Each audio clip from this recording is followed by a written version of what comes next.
दोस्तों, मैं पी विश्वकर्मा स्वागत करता हूं अपने यूट्यूब मंच पर। और दोस्तों, अगर आप चाहते हैं कि आपको फार्मा से रिलेटेड कोई भी जानकारी 100% जेन्युइन मिले, ट्रू मिले और परफेक्ट मिले, तो आप इस चैनल को सब्सक्राइब करके बेल आइकन को प्रेस कर दें, ताकि जब भी हम नया वीडियो डालें आपको नोटिफिकेशन मिल जाए और आप उसका बेनिफिट उठा सकें। दोस्तों, आज हम एक छोटे से वीडियो में शेयर कर रहे हैं कि फार्मा स्टार्टअप्स के कौन कौन से स्टेज हैं, किस किस स्तर से हमको गुजरना पड़ता है, कौन सा स्टेज इजी है, कौन सा स्टेज टफ है, कहाँ कौन सा स्टेज पे जाके बातें बन जाती है और किस स्टेज पर बातें रुक जाती है, और कौन कौन से इसके मेन बेसिक्स स्टेप्स हैं और क्या क्या हमें करना पड़ता है, एक छोटे से वीडियो में हम शेयर करेंगे दोस्तों। तो सबसे पहले होती है दोस्तों कि हम लोग जब कहीं काम करते हैं, किसी ऑर्गेनाइजेशन में काम करते हैं, कंपनी में काम करते हैं, किसी के पास काम करते हैं, तो हमारे एक मन में एक क्यूरियोसिटी होती है, एक थॉट प्रोसेस होता है कि नहीं, हम भी एक समय ऐसा आएगा जब हम भी अपना फार्मा स्टार्टअप करेंगे या इस मार्केट में एंट्री करेंगे, एक अपना सेटअप करेंगे, एक अपना एस्टेब्लिशमेंट करेंगे, और इस तरह के एक थॉट प्रोसेस चलते रहता है। तो सबसे पहला स्टेज होता है कि आप उसके बारे में सोचते हैं, आप उसके बारे में थिंकिंग करते हैं, आप उसके बारे में माइंडसेट बनाते हैं, उसके बारे में क्यूरियोसिटी पैदा करते हैं, उसके बारे में अपने आप को ढालते हैं उसके अनुसार। तो पहला स्टेज हुआ कि आपका सोचना, पहला स्टेज आपको सोचना हुआ, थॉट प्रोसेस। ये बरसों बरसों आते रहता है, किसी को 5 साल से आया, किसी को 10 साल से आया, किसी को 20 साल से है।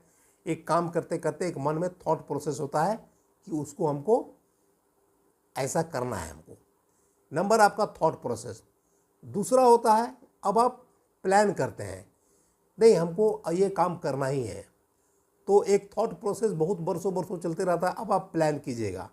तो प्लानिंग में क्या होता है कि आप एक पर्टिकुलर जो है एक डिसाइड कीजिएगा कि नहीं, हमको विदिन 1 ईयर या विदिन 6 मंथ या विदिन 2 ईयर्स हमको अब इस बात को इम्प्लीमेंट करना है। तो एक प्लान करते हैं, प्रॉपर प्लान करते हैं कि हमको इसको इम्प्लीमेंट करना है। Number 2 stage. नंबर 3 स्टेज क्या होता है कि अब जब आप प्लान कर लिए कि हमको विदिन 1 ईयर, तो जैसे ही 1 ईयर ख़त्म होता है, अब आप उसका डॉक्यूमेंटेशन के प्रोसेस में आ जाते हैं। बहुत सारा चीज़ में क्या होता है, डॉक्यूमेंटेशन होता है। जैसे जीएसटी नंबर हुआ, कंपनी का रजिस्ट्रेशन हुआ, अपना प्रोडक्ट का रजिस्ट्रेशन हुआ, ट्रेडमार्क हुआ, आपको सीएस से संपर्क करना होगा, सीएस से संपर्क करना होगा, बहुत सारी प्रक्रियाएं होती है, डीएल नंबर लेना होगा, उसमें जो बेसिक्स पेपर लगते हैं वो आपको देना होगा। तो ये सारी प्रक्रिया से गुजरने के बाद आपका ऑलरेडी समझिए कि काम हो जाता है। मतलब तीसरी प्रक्रिया है आपका डॉक्यूमेंटेशन। उसके बारे में जो सारी गवर्नमेंट की प्रक्रिया है, रूल्स रेगुलेशंस या पेपर वर्क है, वो सारा डॉक्यूमेंटेशन आपका पूरा हो जाता है। अब आप सबसे यहाँ तो 3 स्टेज उतना टफ नहीं है। हमने थॉट प्रोसेस बनाया, हमने उसको एक प्लान बनाया, फिर डिसीजन बनाया कि हमको कितना दिन करना है। तीसरा है कि हम अपना डॉक्यूमेंटेशन वगैरह लिए। अब आप जब आते हैं तो यहाँ पे देखना सबसे बड़ी बात होती है कि स्टार्ट करना और उसको प्रॉफिटेबिलिटी में रन कराना, दैट इज इम्पॉर्टेंट।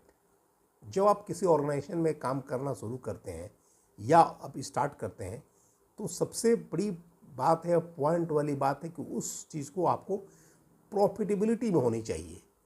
आपका प्रॉफिट जनरेट होना चाहिए। आप टर्नओवर कितना भी करें, अगर आपका प्रॉफिट नहीं है तो सब बेकार है। इसलिए आपकी प्रॉफिटेबिलिटी को ध्यान में रखना है, और प्रॉफिट होगा तभी वो लॉन्ग टर्म पर सस्टेन कर पाएगा, कंटिन्यू कर पाएगा, आगे काम बन पाएगा। तो चौथा स्टेज है, उसको प्रॉफिटेबिलिटी में रन करना है, फ़ायदे में रन करना है, अपना बेनिफिट्स में रन करना है, लॉसेज में नहीं। टर्नओवर के चक्कर में लॉस नहीं करना है।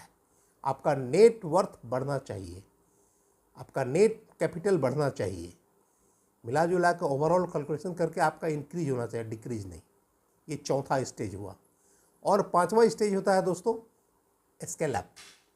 स्केल अप का मतलब होता है कि उसको विस्तार, एक्सपेंशन। जब आप 4 स्टेज पार करते हैं, जब आपकी प्रॉफिटेबिलिटी में होगी तो आपका स्केल अप भी होगा। सपोज कीजिए आज आप मतलब एक मेडिकल रैप के साथ काम कर रहे हैं, कल 4 के साथ कीजिएगा आप, उसके बाद 2 साल बाद देखिएगा कि 10 मेडिकल रैप के साथ कीजिएगा, उसके बाद 20 के साथ कीजिएगा। ऐसे करते करते ऑर्गेनाइजेशन बड़ी होती जाती है। तो scale up is also important. और ये 5 स्टेजेस होते हैं जहां आप सक्सेसफुल अगर कर लेते हैं सक्सेसफुली, तो आप समझिए कि इसमें सक्सेस हो गए। तो पहला स्टेज क्या हुआ, आप थॉट प्रोसेस बनाते हैं।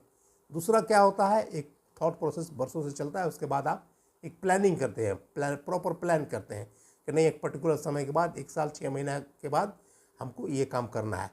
तीसरा क्या होता है, आप डॉक्यूमेंटेशन करते हैं, सारा जो भी गवर्नमेंट्स का रिक्वायर्ड पेपर है उसको तैयार करते हैं और अपना स्टार्ट करते हैं।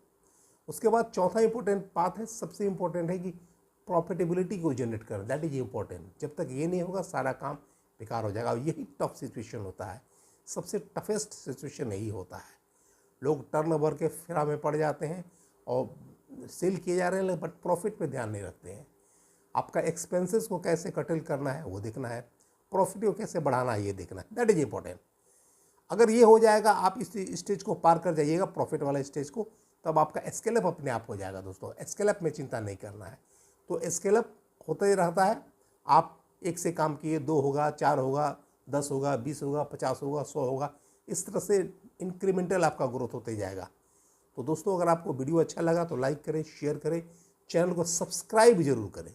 सब्सक्राइब करके बेल आइकन को प्रेस करें ताकि जब भी नया वीडियो डाले आपको मिल जाए। दोस्तों आज के वीडियो में इतना ही, मिलते हैं अगले वीडियो में, तब तक के लिए thanks for watching this video.